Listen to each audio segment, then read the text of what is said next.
Today we're at A Winning.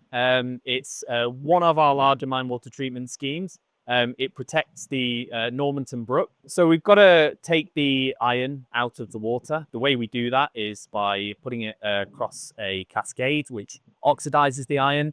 And then we actually put it into lagoons to allow that iron to settle. And then we put it through a reed bed where any finer particulates that haven't settled out, they'll be then filtered out through the reed bed. So the work we carried out at A Winning was a refurbishment of the reed bed that we have here. We have to remove ochre that has built up over many years so that the reed bed can continue to operate effectively. We have to excavate as much material as we can out of the reed bed.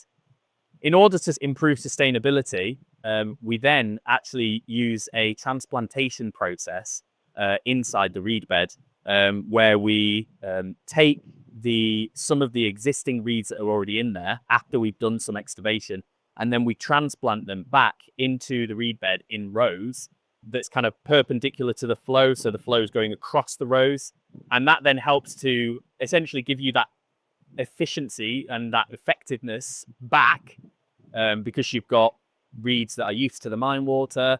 They are already well-established rhizomes underneath the soil, so they'll grow back really quickly. And they'll also then almost immediately, after an aftercare period, be able to treat the mine water.